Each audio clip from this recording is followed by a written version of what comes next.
Ron Ackerman, Yes. Kathy Mel, Yes. Mike Snyder, Yes. Mark Kopler, Yes. Nicole DeFrias, Yes. Deborah Benko. Yes. Thank you. Ordinance 20-13 has been adopted. We'll now go to second readings of ordinances and resolutions. Will the clerk please read by title and summary only ordinance 21-13?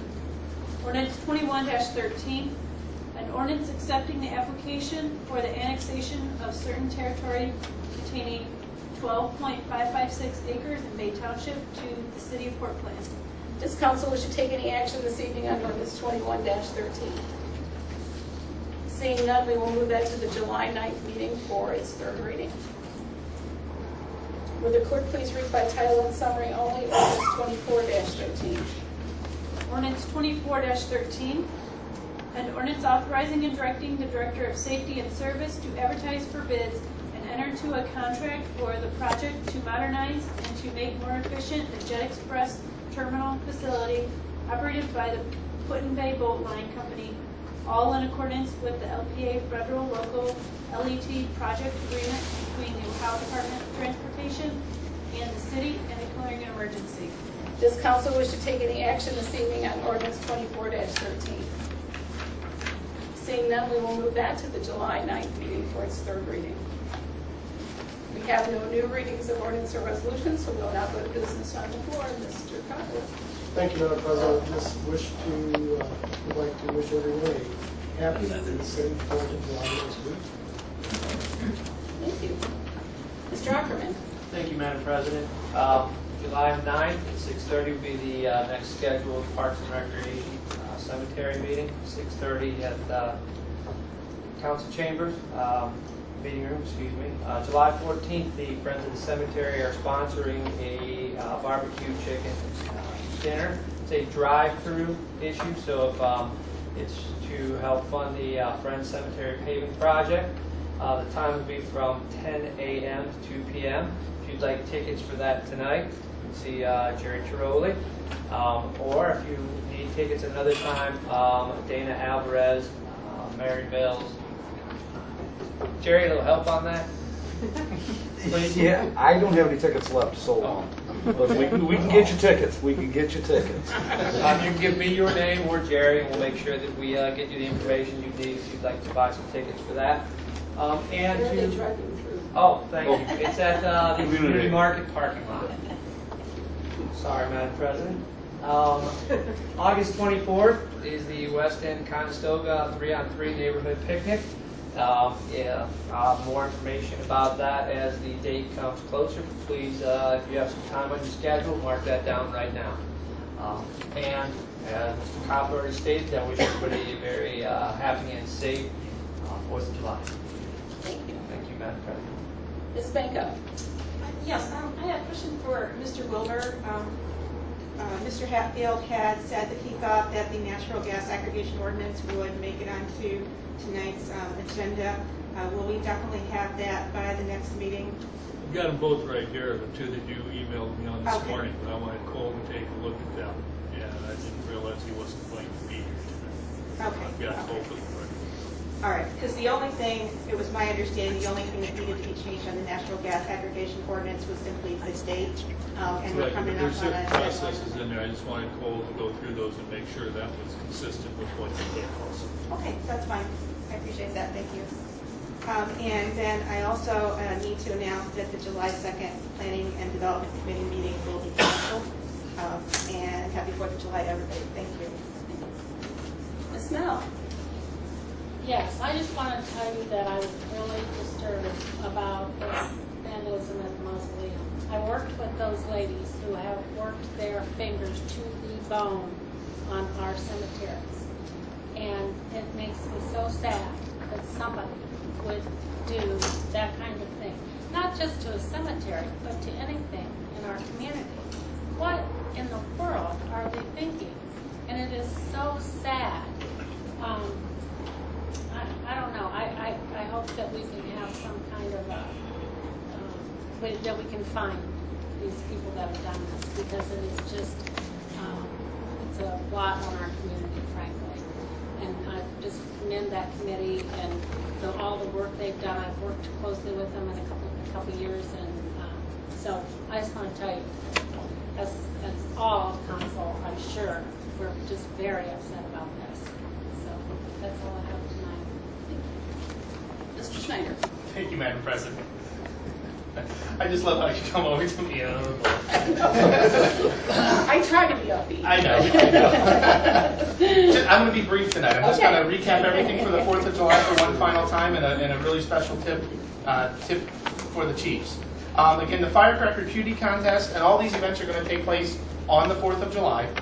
The Firecracker Cutie Contest is available or begins at 4 o'clock inside the air conditioning of Trinity United Methodist Church. You can pick up the applications by calling my wife, Mary Ann, 419-734-0515, or stopping by Perfect Color Hair and Tan on North Madison Street and saying hi to Mrs. Hickman there. You can get your applications there, or also at the door. The Ice Cream Social, also in the air conditioning of Trinity Church, will take place at 5:30 and run then all the way through until the conclusion of the singing event. The parade will take place at 7 p.m. If you're interested in participating in the parade, you can contact Debbie Highmore-Tester at 419-341-0378. Again, 419-341-0378. And spectators, because of road construction and building demolition, a little bit different parade route this year. Everything's going to start off in the parking lot on Jefferson Street of the courthouse. Jefferson to 4th, 4th to Madison, Madison to 2nd, 2nd down to Adams, right in front of Trinity Church, where everyone would then be invited inside to get ice cream. As well then at 8 o'clock, Voices of Freedom, the community choir, which Mrs. Blankenbecker is participating in, will begin at 8 o'clock. Greg Fox has over 40 people at the last count, community members participating in that choir, and they sound absolutely amazing. It's still not too late to join that group if you'd like. They meet on Wednesday, tomorrow, and then on the 3rd at 7 o'clock in the air conditioning of Trinity Church. Also at 8 o'clock in Waterworks Park, the Family Dance Party will kick off, and this has been an annual event. Portland, our good friends at PortlandRadio.com will have a DJ set up in the park playing live music leading up to the 10 o'clock hour with fireworks. Same location, same watch spots. Again, PortlandRadio.com, WPCR.FM. We'll be broadcasting the music live in the park. You can also listen with a smartphone with the proper app or other device. Walking through the crowd the night of the 4th of July will be the Portland Kiwanis Club with their Bucks for Booms buckets. They're assisting our committee this year in trying to raise money for next year's events. So they will be clearly identified as Kiwanians, either with their Kiwanis shirt or providing a special badge. We'll also have a couple of vendors. The Lions Club will be out at Waterworks Park. The friends at Nidecker Lebec are going to have an ice cream stand not only in the park, but we're working on the logistics to get some ice cream down at the city beach on the sand as well. So it should be a fun-filled night. Please be safe. I know there's going to be some folks out there that will probably keep these two gentlemen busy shooting off their own fireworks displays, but as I said earlier, a lot of time, energy, effort, sweat, money has gone into trying to make a safe, fun community event. So we hope that everyone would come down and have a good time with that.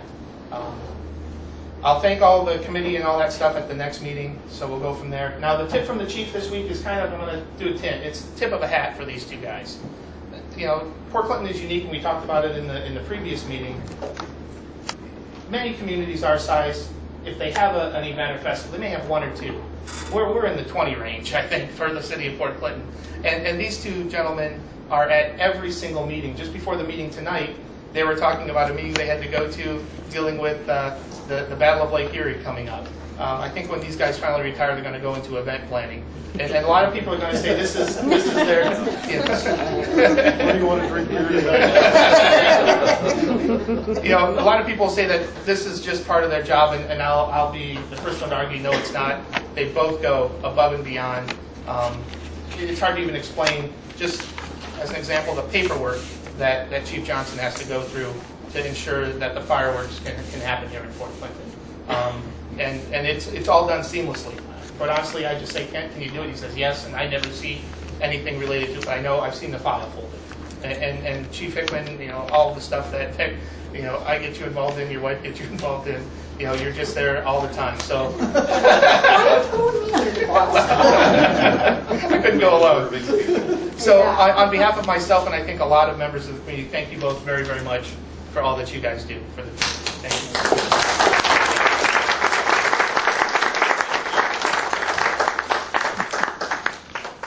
you. And they're going to pay me back for that one later, but it's well deserved. With that, I thank you. Mrs. DeVries. Yeah, first I wanted to wish Amanda and Elizabeth the best of luck at the Special Olympics, and we're all so proud of you, and just hope you have fun and enjoy the whole experience.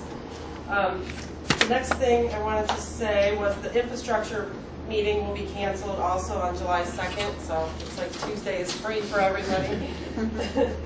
And then finally, I wanted to make an announcement. The class of 2015 from Port Clinton High School is going to be hosting a 5K on the 4th of July, and I've asked the class president, who happens to be my son, to make a little announcement about what they got going on, and so Gabriel. As she said, my name is Gabe DeFreitas. I'm president of the PCHS class of 2015. We're holding the Star Spangled Squirt Gun Run/Walk 5K on Thursday, July 4th. And registration begins at 8 and the race will begin promptly at 9. So we want to do this to be able to raise money so that everyone in our class can participate in, you know, important activities like prom and senior picnic, and all the lifelong memories those provide. So I wanted to share the route that the 5K will take with the residents. It'll start at Perry and Jefferson, go down Perry Street to Maple, turn on Maple, go to 2nd, turn right onto 2nd Street, go all the way down to Fulton, turn left onto Fulton Street and go down to 5th, turn right onto 5th, go over to Monroe, right on Monroe to 4th, right on 4th to Jefferson, and left on Jefferson up to about Wendy's. So residents in that area are encouraged to watch out for the runners and make sure they stay safe. So if anyone's interested in being in the race, entry forms are available at the high school or from me. We're also looking for volunteers and or donations. And if you're interested in that, you can call Gabe DeFreitas, me, at 419-341-6223. Thank you. Gabe, excuse me, where's the registration at the blue canopy? Oh, I'm sorry. Yeah, it's at the Jefferson Street Pavilion.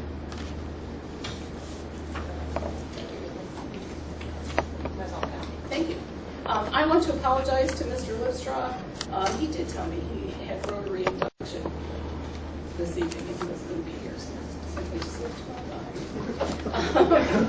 And probably I'm going to miss somebody in my little spiel here, but I think what happened on Sunday with the torch run is what small towns are all about.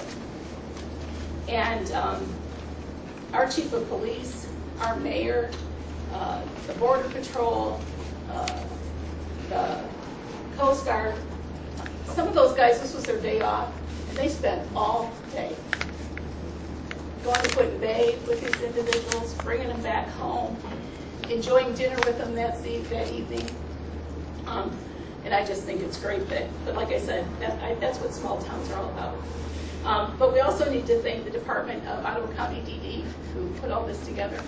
And also the Civilian Marksmanship Program, who brought carts and offered staff and offered volunteers. And there were just an awful lot of people there spending all day Sunday helping individuals have just a super experience. And if you didn't come out and watch them run down Perry Street, shame on you. Because it was a marvelous thing to see. So that's just my little speech. And I want to thank them all because again, that's what Port Clinton and small towns are all about. Now members of the audience. Mrs. Hickman. Roseanne Hickman, 317 Walnut Street. I have my Compassionate Friends hat on tonight. On Sunday, July 7th, we will be holding our Walk to Remember. For those of you that don't know what we are a self-help bereavement support group for parents, grandparents, and siblings who have suffered the loss of a child. We have built a memorial in Lakeview Park that is absolutely beautiful. We hired landscapers that were there today, and it is just marvelous. On Sunday, July 7th, we will hold our Walk to Remember. It is a 1-mile walk. This coincides with the national conference. This is our 3rd year. We held it at East Harbor the first 2, but we've moved it into the city this year. There will be a potluck, a 1-mile walk. Last year we had about 120 people, so I'm hoping for twice that many this year. We will be dedicating the memorial at that point. Our sign will be up. I think that's going in tomorrow. The mulch is arriving on Thursday. Rob doesn't know it, but he's going to help me with that on Friday. And whoever else wants to come out and help is more than welcome. The walk starts promptly at 1 o'clock. Again, it's just 1 mile.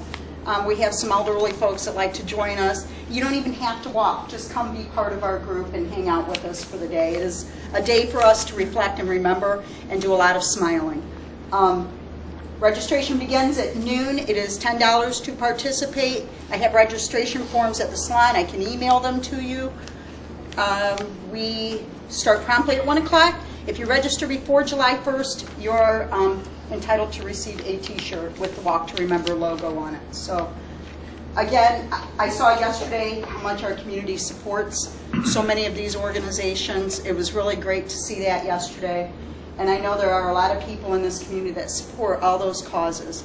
So if you can make it on that Sunday, Rob doesn't know it yet, but he'll be grilling hot dogs too. So, and we will provide bottled water. So we just ask that you bring a dish to pass. So if you have any questions, please let me know. But again, it's Sunday, July 7th. Thank you. Rob, will you marry me?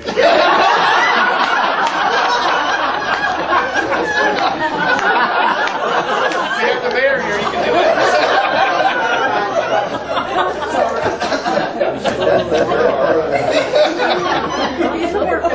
I know. Mr. Philibon. Yeah, Gary Philibon, 121 Waller Street. For Chief Johnson, I was wondering if he's found anything more out about Mike Hudson's house down the street there that's a disgrace to the whole rock. Nothing since you and I talked last. We're trying a different angle, and as soon as I can contact him, we'll deal with it. I think there's got to be a safety hazard in there. It's not a safety hazard as of yet, but even if it was to become a safety hazard,